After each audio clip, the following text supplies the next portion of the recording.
Salut tout le monde, je vous souhaite la bienvenue à ce webinaire sur la fête de lutter contre la criminalisation du VIH, des leçons du Zimbabwe. Je suis Edwin Bernard du HIV Justice Network, de ce réseau donc qui travaille sur le VIH. Euh, Avec nos partenaires, nous travaillons à travers le monde afin de mettre fin à la criminalisation du VIH. Aujourd'hui, j'ai l'honneur et le plaisir de vous présenter mes collègues. Je vais donc parler du Zimbabwe avec des vidéos et des études de cas. Mais avant, permettez-moi de formuler quelques commentaires, quelques détails logistiques. Tout d'abord, l'interprétation est disponible vers le français et vers l'anglais si vous en avez besoin. Vous pouvez lire les instructions dans la boîte de discussion chat. Vous savez également que cette réunion est un webinaire et non pas une réunion Zoom. Euh, voilà pourquoi tous ceux qui participent à cette réunion ont leur micro fermé. Et si vous avez des questions, et j'espère que vous aurez beaucoup de questions, plein de questions, je vous demande de bien vouloir utiliser la boîte de questions-réponses Q&A que vous pouvez voir en bas de votre écran. Si vous posez vos questions dans la boîte de discussion chat, nous n'allons pas pouvoir voir ces questions. Alors, si vous avez des questions à me poser à moi ou aux panélistes, s'il vous plaît, écrivez-les dans la boîte de Q&A questions-réponses. Nous aurons également assez de temps, je l'espère, pour répondre à toutes les questions possibles tout à l'heure, lors du webinaire. Nous allons enregistrer ce webinaire et cet enregistrement sera disponible sur la plateforme de IAS Plus. Nous nous rendons compte alors que la riposte contre le VIH connaît des temps difficiles. Nous savons que la politique aux États-Unis a changé. Les choses ne sont pas très facile, si nous pouvons le dire aujourd'hui. Nous avons beaucoup fait face déjà à des défis au passé, mais je pense que nous faisons face à davantage de défis aujourd'hui à cause de ce virement des États-Unis. Mais malgré ces défis, nous travaillons inlassablement afin de lutter contre le VIH. Vendredi dernier, nous avons célébré la deuxième journée pour la sensibilisation concernant le VIH, le 28 février. Et nous célébrons également prochainement une journée pour lutter contre la discrimination. Voilà pourquoi nous sommes en train d'organiser aujourd'hui ce webinaire. Permettez-moi de remercier IAS pour avoir accueilli et organisé ce webinaire avec nous. Merci d'avoir également soutenu notre travail. Merci de jeter la lumière sur toutes les activités. Nous allons partager une étude de cas et une vidéo à propos du Zimbabwe et comment le Zimbabwe a décriminalisé le VIH. Avant de rentrer dans davantage de détails, avant de présenter les panélistes, je vous présente Marlène Bras, directrice du des programmes VIH et plaidoyer à International AIDS Society, IAS. Bonjour, salut tout le monde. Au nom d'IAS, j'ai l'honneur et le plaisir d'organiser avec vous ce webinaire. J'ai vraiment le plaisir de travailler encore une fois avec le HIV Justice Network. Ce réseau déploie des efforts inrassables, travaille beaucoup pour coordonner les différentes activités, les initiatives et les programmes visant à aider les personnes vivant avec le VIH. Nous allons parler aujourd'hui d'une question très importante à l'intersection des droits humains, de la justice et du VIH. Je parle de la criminalisation et de la lutte contre la criminalisation du VIH. Nous allons parler non seulement des lois, mais également nous allons jeter la lumière sur les progrès effectués au Zimbabwe. Le plaidoyer et la résilience peuvent mener vraiment à un changement. Voilà pourquoi nous allons travailler ensemble de façon complémentaire. La criminalisation entrave au fait les progrès effectués à travers le monde. Les personnes vivant avec le VIH à travers le monde font face à des prosécutions, à une injustice, donc à des procès injustes. Et voilà Pourquoi? Nous avons beaucoup à faire. Nous savons que nous devons travailler sur la prévention du VIH, mais au lieu, de permettre aux personnes d'avoir accès aux services relatifs au VIH, cette criminalisation empêche les personnes d'avoir accès aux services dont, elles ont besoin. Cela sape également les services sanitaires. Il existe beaucoup de preuves qui montrent que la décriminalisation améliore les efforts déployés. Nous avons besoin davantage d'études de cas pour renforcer notre cause. AAS, nous sommes convaincus que le progrès a lieu lorsque la science, le plaidoyer et le travail efficace et efficient sont réunis. Nous travaillons également sur plusieurs plateformes. Nous cherchons à assurer également des services afin d'aider les personnes vivant avec le VIH et afin de lutter contre la décriminalisation. Nous avons un programme également de lutte contre la stigmatisation et nous avons également un journal qui a été publié en collaboration avec le réseau il y a plusieurs années. Et nous avons alors mis l'accent sur l'importance de la lutte contre la criminalisation du VIH. Et nous avons mis l'accent également sur l'importance de changer les lois punitives. Donc, nous parlions avant du fait, donc nous avons toujours parlé de l'importance d'aider les personnes vivant avec le VIH, mais de toujours considérer, ne jamais considérer, pardon, le VIH comme étant un crime. Il existe aujourd'hui beaucoup de preuves qui montrent combien il est important de changer la donne. Au fait, au Zimbabwe, nous avons appris beaucoup de leçons grâce au travail des communautés, des scientifiques, des experts, euh, grâce à la résilience, au plaidoyer et grâce au fait d'allier les preuves au plaidoyer, nous allons pouvoir travailler ensemble. Il est très important que la science, la dignité, les droits humains soient à la base de notre travail. Donc, je redonne la parole à Edwin pour modérer la séance. Merci. J'ai toujours l'honneur et le plaisir de travailler avec vous, avec toi personnellement, avec l'AES pour lutter contre le VIH et lutter contre la criminalisation du VIH. Au fait, nous avons toujours travaillé avec vous, avec l'ONU-SIDA, avec beaucoup d'autres. Nous avons donc déployé ensemble beaucoup d'efforts.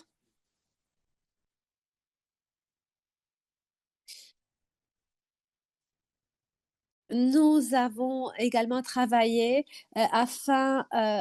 avec beaucoup de scientifiques et d'experts pour pouvoir réaliser ces progrès. Je suis sûre que ce travail se poursuivra davantage. Au fait, dans le cadre des travaux de plaidoyer effectués au Zimbabwe, nous avons pu entamer ce parcours. Aujourd'hui, nous allons parler du Zimbabwe, comment est-ce qu'il y a eu une lutte contre la décriminalisation et comment les résultats ont été obtenus. Nous allons également regarder une petite vidéo d'un documentaire qui a été préparé à cet effet, donc intitulé It is Time, il est grand temps. Et nous allons parler également avec des personnes qui sont apparues, pardon, dans cette vidéo, mais également qui ont aidé à filmer le documentaire. Très prochainement, nous allons rencontrer Dr. Wilfred Boldy, qui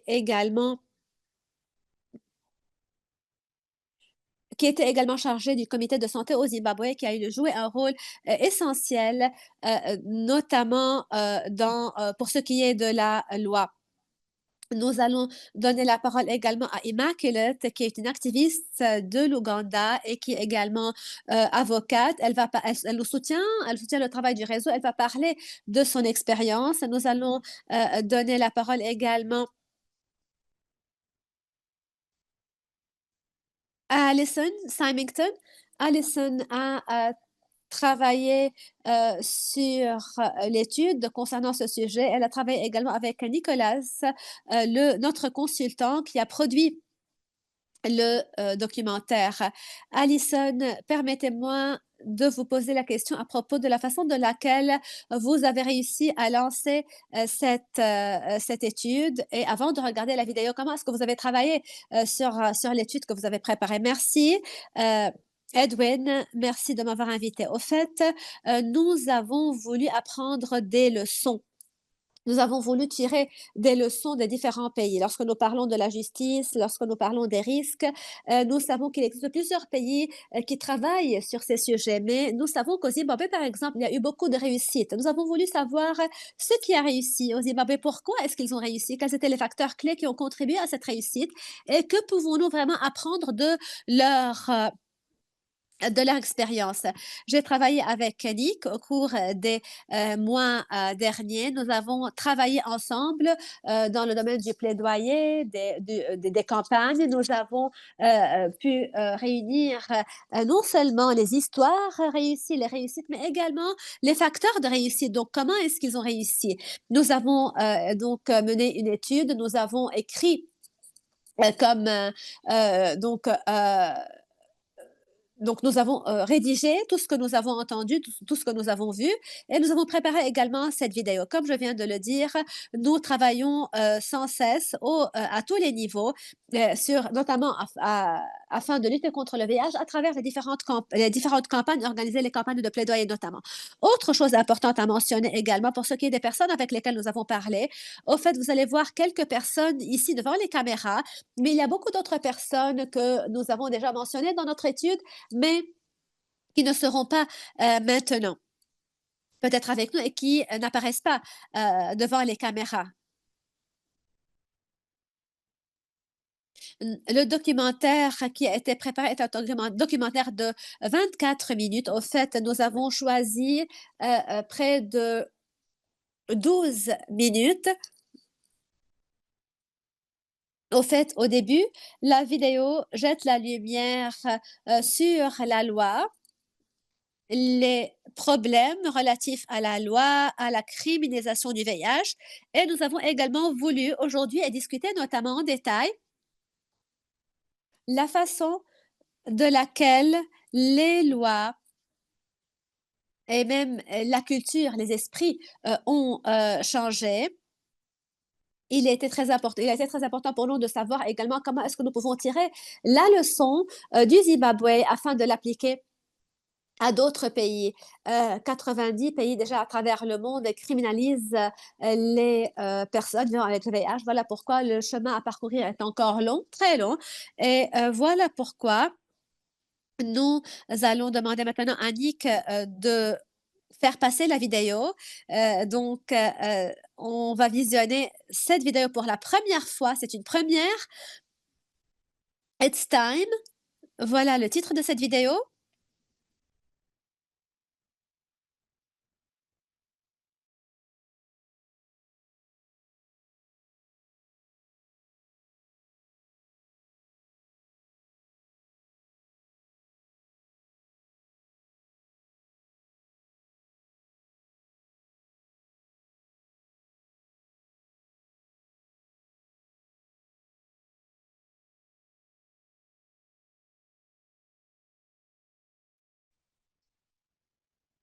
Donc, vous avez remarqué que cette loi ne protégeait pas les personnes, notamment les personnes donc ciblées.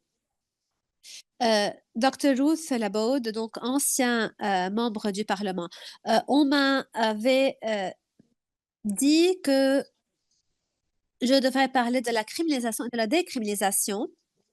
Voilà pourquoi j'ai pensé à ce sujet.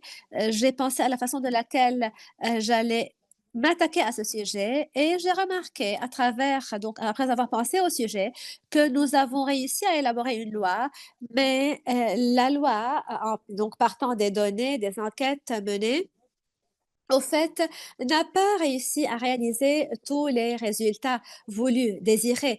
L'infection est toujours présente. Nous avons vraiment une technologie, mais je ne sais pas si nous pouvons vraiment faire quelque chose seulement à travers la loi et cette technologie. Voilà pourquoi nous avons remarqué qu'il y avait un problème dans les prisons. Il y avait également un problème avec les femmes qui vivent avec le VIH, les femmes qui vont vers les cliniques, les femmes auxquelles donc on dit qu'on peut vivre avec le VIH, ces femmes reviennent vers leur maison, racontent à leurs époux malheureusement les choses ne restent pas là voilà pourquoi on rapporte toujours ces cas à la police et voilà comment ces personnes sont criminalisées. Voilà pourquoi on avait dû faire davantage. Au fait, cette question est très importante, très délicate. Nous savons que l'opinion publique était très importante. Voilà pourquoi il était très important non seulement d'avoir une loi, mais également de sensibiliser le public au VIH, à cette question de criminalisation. Et il est très important également que le Parlement et que les parlementaires savent qu'ils sont en train de promulguer des lois qui ne vont pas au moins à l'encontre de leurs électeurs. Il était très important de sensibiliser les personnes travaillant dans les médias. Il est très important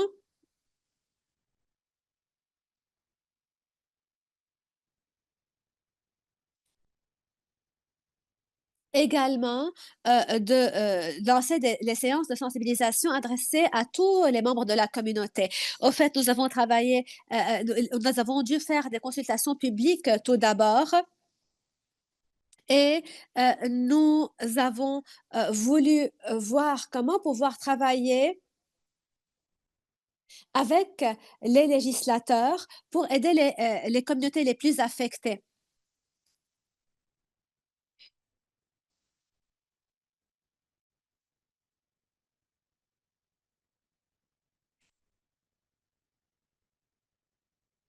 Nous avons organisé des réunions chaque mois à peu près. Euh, nous avons voulu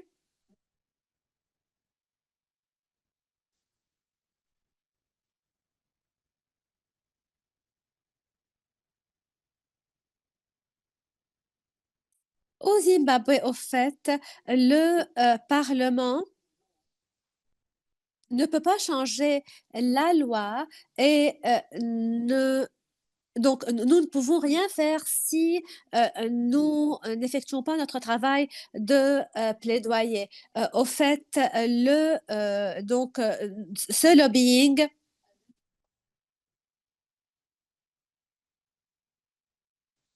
nous avons travaillé donc avec toutes les parties prenantes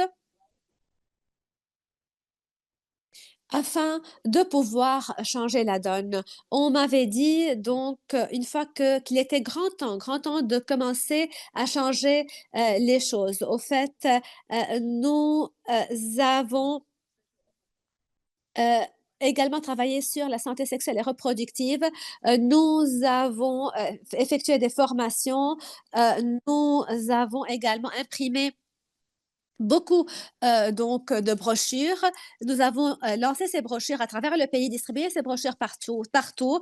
Nous avons travaillé avec les différents réseaux, travaillant avec les personnes vivant avec le VIH. Et nous avons également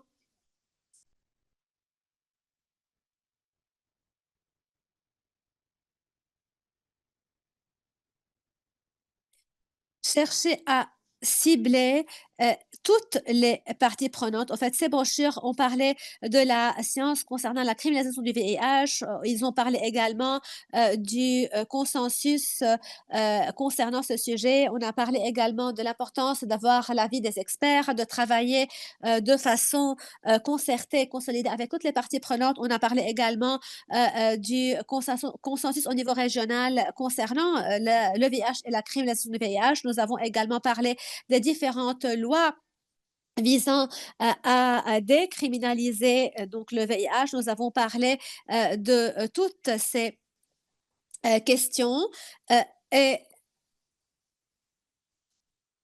voilà comment nous avons entamé ce chemin.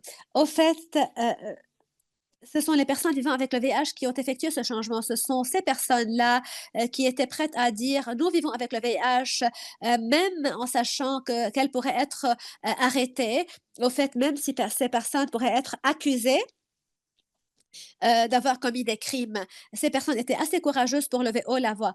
Au fait, nous avons accepté de lancer la conversation à propos du VIH. Nous avons parlé avec les parties prenantes. Nous avons travaillé avec ZNNP+.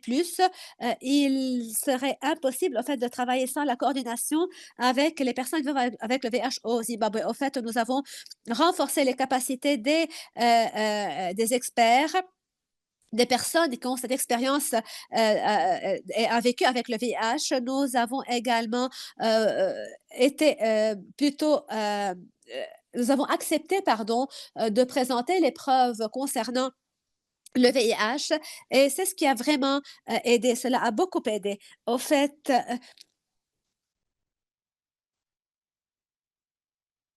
nous avons organisé également des réunions avec la communauté. Nous avons sensibilisé les membres de la communauté locale à propos du VIH. Nous avons parlé du fait que vivre avec le VIH n'est pas une ne veut pas dire que les personnes sont condamnées à mort.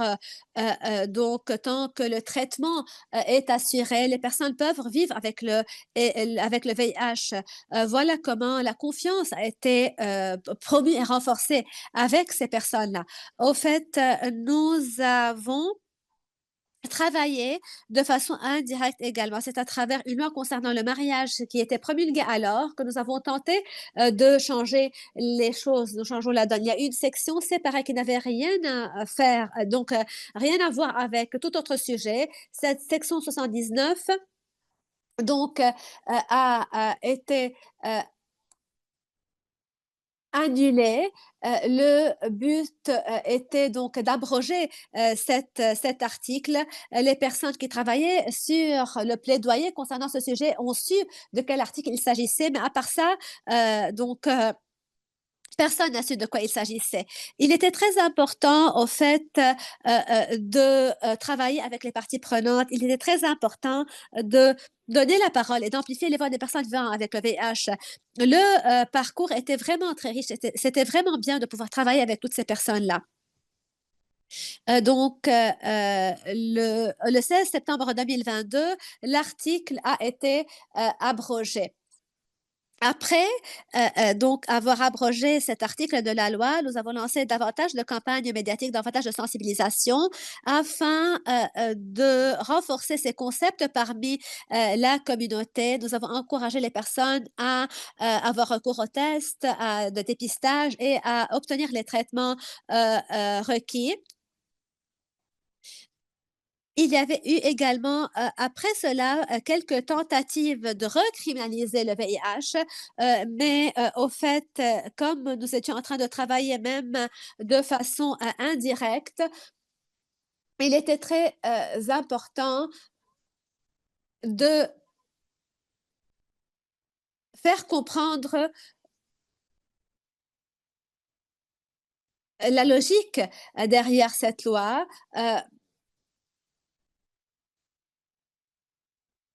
Quelques personnes m'avaient appelé pour me dire: «Est-ce que vous savez que cet article qui a été abrogé, cette loi qui a été abrogée va être réintroduite?» J'ai pris un rendez-vous du ministre de la Justice et il m'a dit alors qu'il y avait quelqu'un qui avait ajouté le VIH à la section 78 et cette section n'incluait rien qui avait trait au VIH. Nous ils avaient espéré que personne n'allait remarquer cela. Voilà pourquoi l'équipe HLPC avait également travaillé sur une campagne de plaidoyer, des forums communautaires, des campagnes afin de nous adresser aux communautés. Au fait, nous avons travailler en tant que réseau afin de jeter la lumière sur tous les bienfaits d'abroger la loi, l'article 119 et nous avons parlé du fait de ne pas réintroduire une nouvelle modification. Le ministre qui avait déjà travaillé sur l'abrogation de l'article 119 avait alors dit qu'il n'était pas dans l'intention du gouvernement de recriminaliser le VIH et qu'il y avait peut-être une erreur dans la rédaction du texte de loi. Et au fait, les provisions qui avaient ajouté le VIH à la section 118 ont été rayées.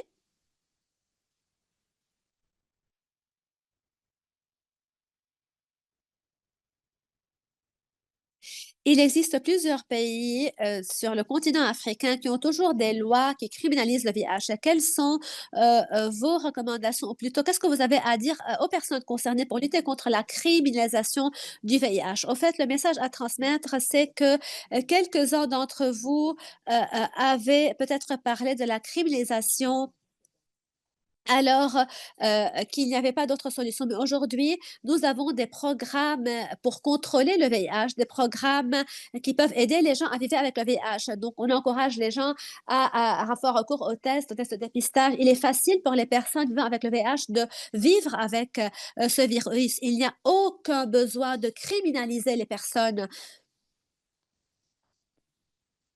vivant avec le VIH. Donc voilà, en bref, quelques parties, de la, vidéo donc du documentaire. Ce documentaire est disponible dorénavant sur notre, chaîne YouTube. Nous avons également, écrit une petite publication, qui annonce le documentaire et vous avez également les liens, vers, cette vidéo et vers, tout le matériel, heu dont vous aurez besoin. Nous allons donner la parole maintenant à Dr. Labaudy, Immaculate également, qui apparaît dans le documentaire, mais juste au début et à la fin. Je vous donne la parole, Immaculate et Alison également, ainsi que Dr. Labaudy. Nous allons parler de l'implication maintenant de cet éléphant dans cette salle.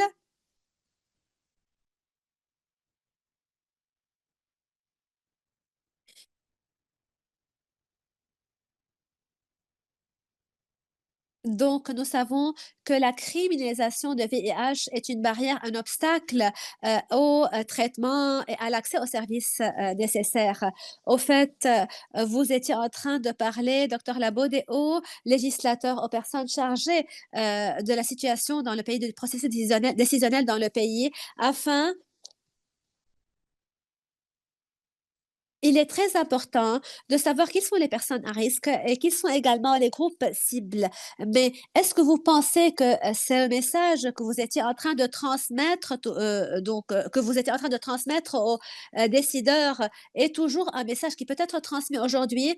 Oui, nous savons qu'il y a l'objectif 95-95 et je suis consciente donc, nous sommes conscients qu'en décriminalisant le VIH, nous sommes en train d'ouvrir la porte aux personnes afin afin qu'elles se fassent dépister, qu'elles se fassent tester.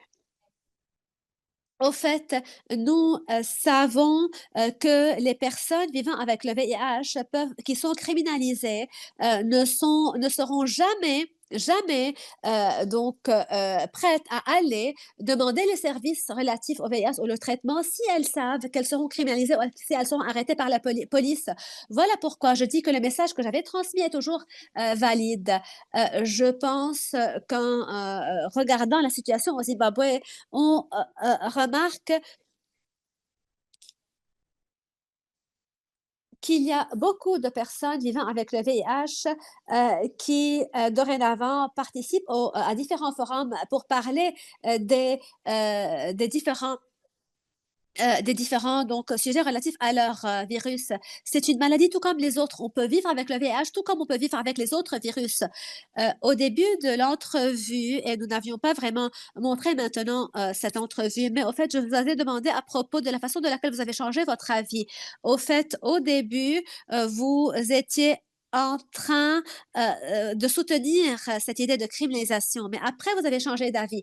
Quel est le message que vous faites transmettre aux parlementaires concernant ce sujet.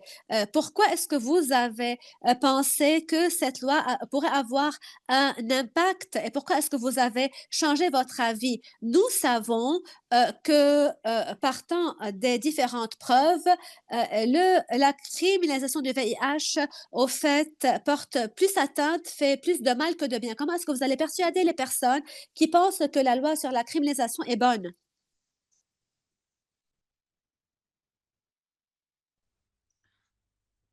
Donc, c'est mon expérience. Tout d'abord, j'étais directrice d'un hôpital qui prend soin des personnes vivant avec le VIH. Et je travaillais durant la pandémie.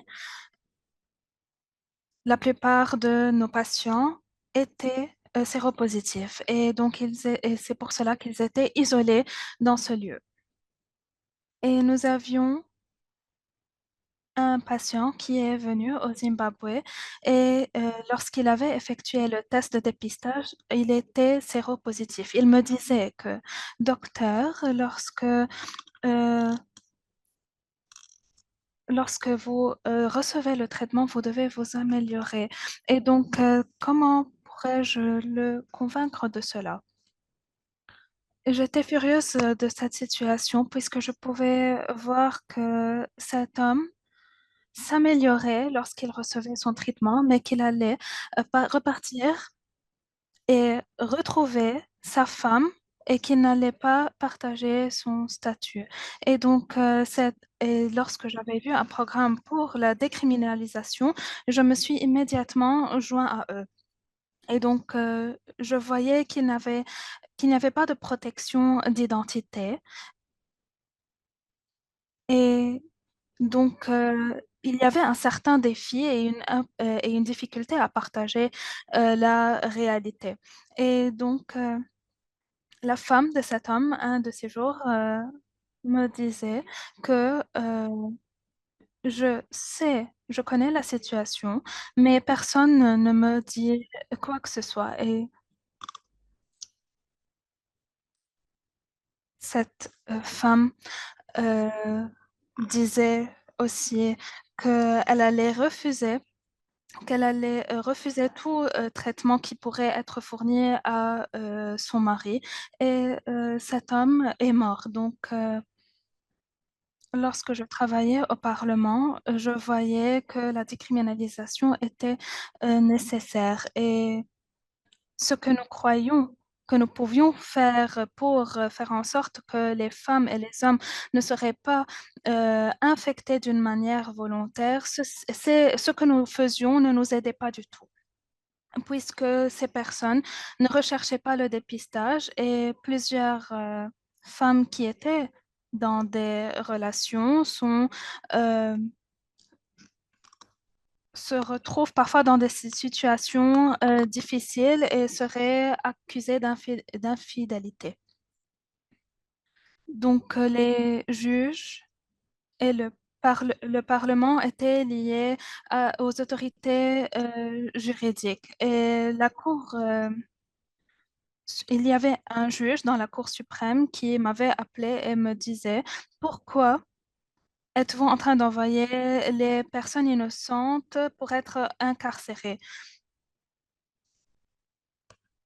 Et pourquoi ne pas envoyer la personne qui a infecté l'autre personne? Alors, je disais à ce juge, d'accord, merci beaucoup pour votre avis, mais il était important de savoir que cette décision n'était pas facile. Et donc, ce que j'avais vraiment remarqué, c'était qu'après avoir travaillé, nous avons travaillé avec des ministères et des personnes qui avaient peur de parler du VIH et que maintenant, parler de ce sujet avec toute liberté, puisque ce sujet n'est pas si grave. Et donc, lorsque vous allez effectuer un test de dépistage et que vous êtes séropositif, vous allez simplement rechercher le traitement et tout ira bien. Oui, c'est vrai. Je voudrais maintenant donner la parole à Immaculate qui travaille sur ce sujet déjà pour une très longue durée au Uganda pour mettre en lumière pourquoi la criminalisation du VIH est un problème dans votre pays, surtout pour les femmes. Merci, Edwin. Et je voudrais également euh, partager ou dire que je suis de l'avis de Dr. Ruth et c'est vraiment un honneur de partager avec elle également la parole. Donc, au Uganda, je voudrais partager avec vous ce qui arrive vraiment et effectuer une comparaison avec la situation au Zimbabwe. Donc, nous avons essayé de travailler à ce sujet. Nous nous sommes dirigés vers les tribunaux. Nous avons montré des preuves et des données euh, probantes. Et je crois que le temps et l'environnement, euh, surtout juridiques,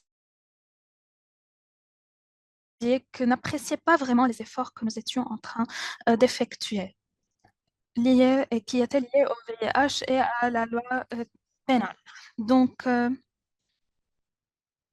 nous étions dans le processus de décriminalisation et en 2023, alors que nous avions envoyé une pétition pour abroger la loi qui criminalisait le VIH, c'était pour la première fois que cette opinion était considérée et qui était basée sur la science, ainsi que sur le fait que la décriminalisation n'est pas efficace.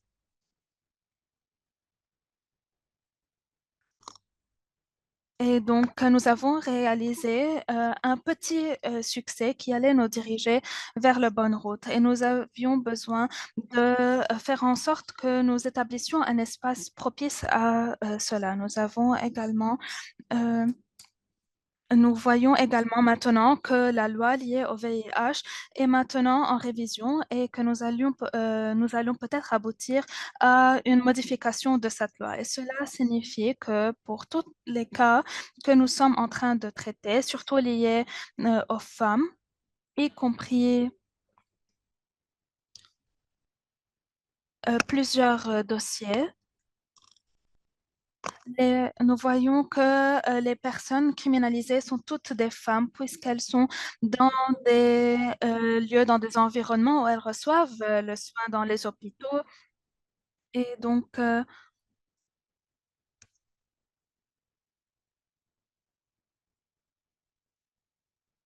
le processus est que nous devons voir comment nous pouvons suivre l'exemple du Zimbabwe afin d'aboutir à la décriminalisation et comment faire en sorte que nous allons vraiment avoir une révision de la loi qui criminalise le VIH. Et donc, cette conversation a lieu maintenant.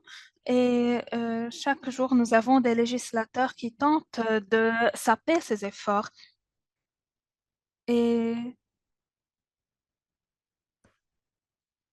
nous avons des lois spécifiques, nous avons des actes, nous avons euh, des lois liées au VIH et donc nous avons également des lois liées à la sexualité ou toute loi qui mentionne le terme de sexualité. Et donc, nous devons pouvoir établir les liens entre la science, entre le domaine juridique et nous devons voir comment nous pouvons comprendre la situation, afin de pouvoir renforcer la réforme et encourager le changement.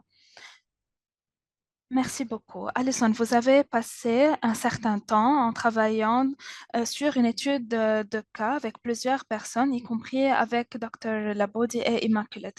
Et donc, très brièvement, à votre avis, quelles sont les leçons que vous pouvez acquérir de la situation au Zimbabwe et qui pourraient être appliquées au Uganda ou en Amérique, en Asie et même au Canada? Quelles sont les leçons à tirer de la situation? Donc, ce que j'ai vraiment remarqué, c'était la coalition assez large qui a été formée. Nous avons vu à travers la vidéo une coopération et un travail avec les parlementaires, un engagement avec les ministères et nous avions plusieurs stratégies qui étaient adoptées au même moment.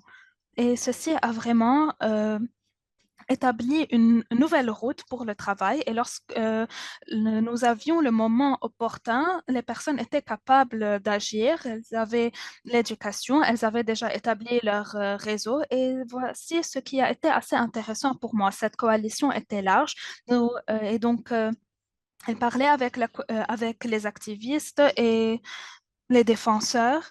Et donc, il était nécessaire de vraiment s'engager et de nourrir ces relations et de se soutenir dans des travaux différents afin de pouvoir agir lorsque le moment était opportun. Ce qui a été aussi intéressant, c'était le message. Il était clair. Les brochures qui avaient été publiées ont été divulguées et distribuées et répétaient ces mêmes messages qui étaient clairs. Il y avait des données probantes qui les soutenaient et donc les personnes pouvaient voir la logique qui démontrait la nécessité de changer la loi. Et donc il y avait toujours cette large coalition qui exprimait les mêmes messages d'une manière cohérente et qui a vraiment attiré le public ainsi que élevé les voix des personnes vivant avec le VIH qui a effectué un changement réel dans les opinions des parlementaires et des décideurs et ainsi des personnes qui travaillent dans le domaine juridique. Et donc, nous avions les champions parlementaires qui étaient également actifs dans ce processus. Et donc, nous avions Dr. Labodi. Et nous, et donc, nous pouvons toujours tirer des leçons de la situation au Zimbabwe et les appliquer dans plusieurs pays. C'est une étude de cas qui était vraiment intéressante et qui inspire le succès,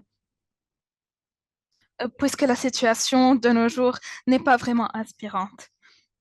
Merci beaucoup. Et bien sûr, l'établissement d'un certain mouvement et d'une coalition est extrêmement nécessaire dans le processus de la riposte contre le VIH et ceci requiert des années. Je voudrais retourner à Dr. Labaudy. Vous n'êtes plus une parlementaire, personne qui travaille au Parlement, mais vous êtes une championne de la santé sexuelle. Je voudrais vous demander qu'est-ce qui devrait encore avoir lieu au Zimbabwe afin de faire en sorte que les personnes à risque de VIH et les communautés, populations clés ressentent qu'elles sont en sécurité afin de pouvoir rechercher le traitement. Puisque dans la plupart des pays, ce n'est pas seulement les personnes vivant avec le VIH qui sont criminalisées, mais nous avons également des personnes affectées par le VIH qui souffrent de cette criminalisation. Oui, merci beaucoup. Donc, je ne suis plus parlementaire, mais je fais toujours partie du processus. Parce que j'ai développé cette relation avec le ministre de la Justice qui est toujours aujourd'hui le même ministre et qui s'engage toujours avec moi et me demande comment nous pouvons pousser en avant le processus et faire en sorte que ces problèmes sont adressés. Et donc, nous avons un problème de polarisation. Et nous devons pouvoir nous engager avec plusieurs personnes. Donc, nous avons des personnes qui ont peur de parler ou de divulguer leur statut à cause de leur partenaire. Et dans plusieurs cas, j'étais une sorte de facilitateur ou de modérateur afin de faire en sorte que ces personnes partagent leurs expériences. Et l'un des problèmes que j'avais remarqué, c'était la c'était de faire en sorte que le travail du sexe n'est plus criminalisé. Et donc, 13% de ces travailleurs sont affectés par le VIH et ces personnes n'ont pas d'accès aux services auxquels d'autres personnes ont accès. Et donc, comment nous pouvons décriminaliser le travail du sexe? Alors, je leur disais que les règles se trouvent dans le bon ministère, le ministère de la Justice et qu'il faut travailler au sein de ce ministère afin de pouvoir changer la situation.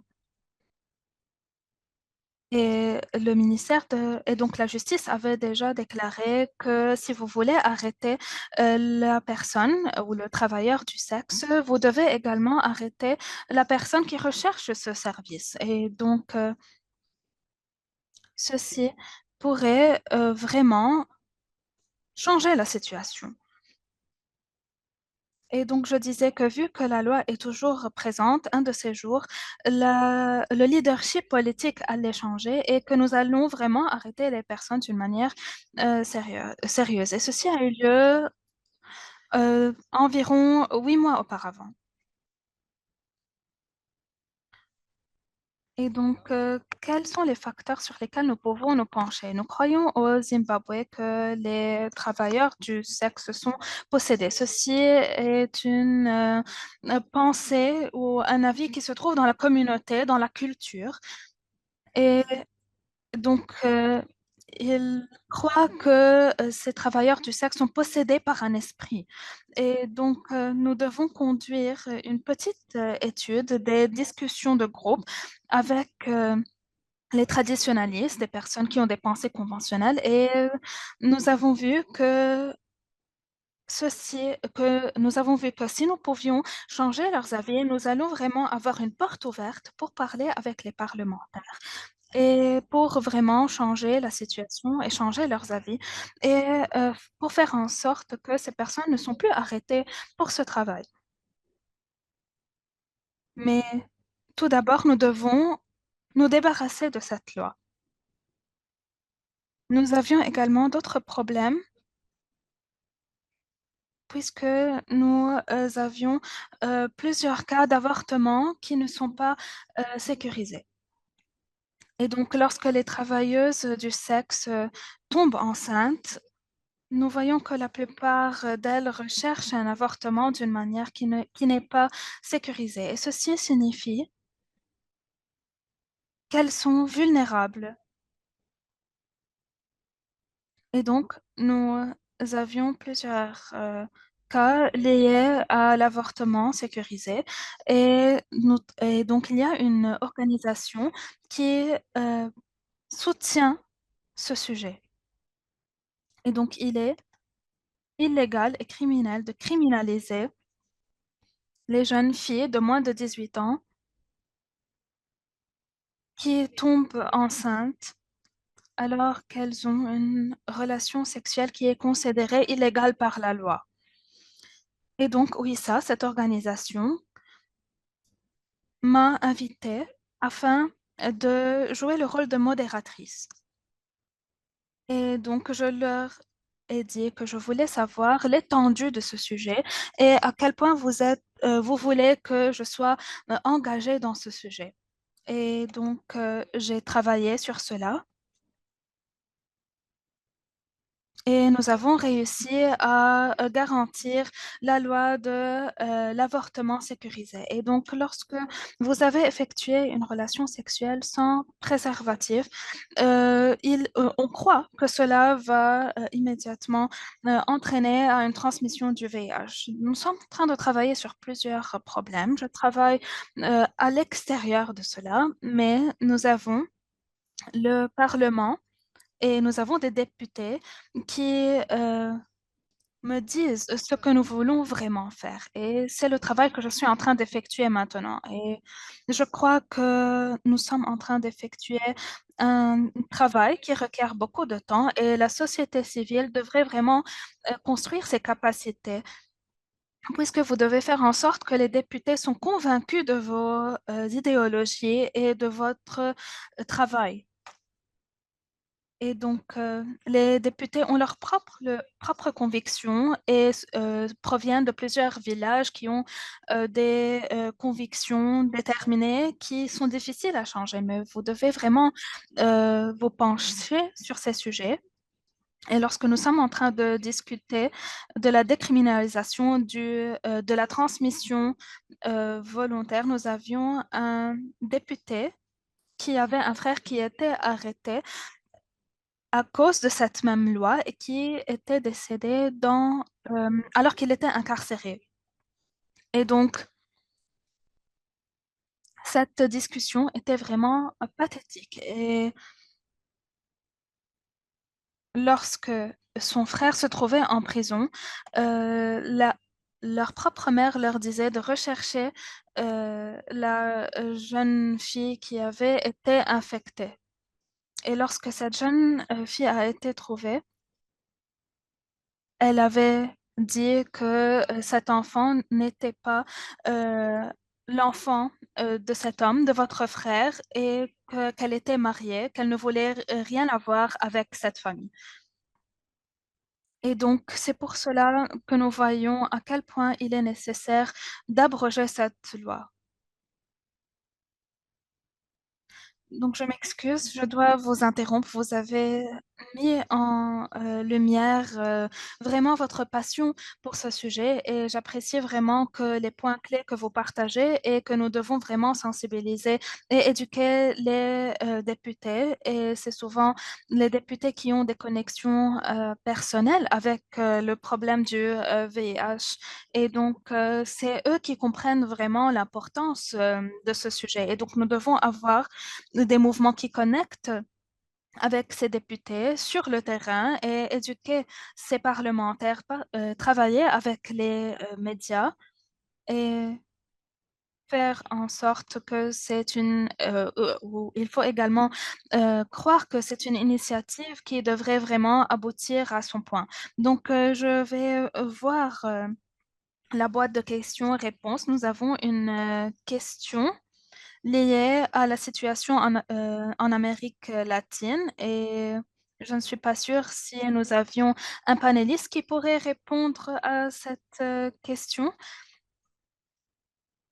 autre que notre coordinatrice internationale, mais je voudrais également me concentrer sur la situation au Zimbabwe et en Afrique. Donc, les mouvements de décriminalisation du VIH ont lieu dans le monde entier. Nous avions des partenaires fantastiques qui ont travaillé sur plusieurs sujets. Nous avons un coordinateur et ils travaillent également avec un coordinateur pour l'Amérique latine. Et puisqu'elle se trouve au Mexique, elle fait en sorte de coordonner ce travail et donc ils ont réussi à enregistrer des changements dans les lois. Il n'y a pas des lois spécifiques au VIH, mais il y a des lois aux maladies transmissibles et à travers ce processus, ils ont été capables d'abroger ces lois au niveau national. Donc, il y a un travail qui a lieu au Mexique et à travers l'Amérique latine et de même en Amérique du Nord, dans les États-Unis et au Canada. Il y a un travail similaire qui a lieu en Europe centrale et en Asie, qui est un hub, si l'on peut dire, criminalisation de VIH. Et donc, il y a toujours un travail effectué dans le monde partout où le VIH est considéré un crime et nous travaillons toujours avec nos partenaires afin de mettre fin à la criminalisation du VIH. Donc, nous n'avons plus beaucoup de temps, mais je voulais revenir à Immaculate et puis à Alison pour partager nos dernières idées liées à la décriminalisation au Zimbabwe et ce que cela signifie pour vous et quelles sont les leçons tirées qui pourraient être appliquées dans nos propres pays. Immaculate, la parole est à vous. Oui, la décriminalisation au Zimbabwe signifie que nous pouvons faire cela au Uganda ainsi que dans tous les pays qui criminalisent toujours le VIH. Et ceci est vraiment important, surtout durant ces moments où nous sommes en train de travailler pour mettre fin à la criminalisation du VIH et nous voyons ce que le Zimbabwe a réussi à enregistré comme bon résultat sans la criminalisation du VIH. Et donc, nous voyons que nous n'avons pas besoin de ces lois répressives, punitives, et que nous devons encourager le traitement et d'encourager les personnes qui ont besoin de dépistage, de soins, et nous concentrer sur cela. Et donc, nous sommes capables de moins dépenser lorsque nous réduisons le nombre de personnes incarcérées. Donc, pourquoi ne pas allouer ces sommes afin d'encourager le changement, les soins et les traitements? Et donc, j'espère que nous allons pouvoir appliquer cela au Ouganda et que nous allons pouvoir convaincre les parlementaires et les députés que les lois ne vont pas vraiment mettre fin au VIH. Nous devons avoir des outils de traitement et qui renforcent et encouragent ces personnes. Alison, quelles sont vos dernières idées? Donc, lorsque nous avons effectué cette étude de cas, il y a plusieurs personnes qui croient que la criminalisation du VIH est efficace. Et donc, les activistes et les défenseurs au Zimbabwe ont montré que ceci n'est pas vrai, que ce soit au plan de la santé, de la qualité, de l'égalité. Et donc, la criminalisation n'aboutit pas aux objectifs que nous recherchons. Et ceci montre qu'il est nécessaire d'avoir un message clair, cohérent, consistant, basé sur la science et de toujours renforcer ce message puisque le plaidoyer a été efficace dans ce cas et il pourrait l'être dans plusieurs autres pays également. Et donc, nous avons vu comment la décriminalisation a réussi à vraiment améliorer la situation et ceci pourrait encourager les pays à suivre cet exemple. Donc, j'espère que tout le monde pourra vraiment se pencher et apprendre de l'exemple du Zimbabwe et l'appliquer dans leur pays. Donc, je voudrais vous remercier tous, Dr. Labodi, Immaculate et Alison, ainsi que les personnes qui travaillent au IIS et nous remercions également les traducteurs pour leur travail et je remercie également tous les participants. Il y a eu plusieurs informations qui ont été partagées dans ce webinaire. Vous avez les liens à la vidéo et à l'étude de cas et je voudrais mettre en lumière que cette étude de cas va être également inclus dans notre étude fournie dans l'Académie HIV Justice et vous avez des ressources qui sont disponibles en anglais, français et en espagnol et vous pouvez donc apprendre tout ce dont vous avez besoin lié à la criminalisation du VIH. Vous pouvez également tirer les solutions qui ont été appliquées dans plusieurs pays et vous pouvez voir comment vous pouvez appliquer ces leçons acquises, non pas seulement par le cas du Zimbabwe, mais par plusieurs cas. Et donc, je voudrais également partager avec vous un extrait de vidéo très bref qui introduit l'Académie HIV Justice. In our HIV criminalization online course, we will provide you with a complete global overview of HIV criminalization and all the information, tools and resources you need to help you understand the problems of HIV criminalization and work towards a solution that fits your context. With an engaging blend of interactive text, videos, and key resources, you'll learn from the world's foremost experts on HIV criminalization, including people with lived experience on both sides of the courtroom, specialists in public health and human rights, experts in the science of HIV, and advocates and activists from all over the world who will share the lessons they learned during their own unique journeys to reform, repeal, or limit HIV criminalization laws. And our parliament listened. This course is totally free. You can learn at your own pace, and you'll receive a certificate of completion when you've passed the end of course test. So, if you're interested in HIV criminalization and want to learn more, then sign up for the HIV Criminalisation online course at the HIV Justice Academy and prepare for action.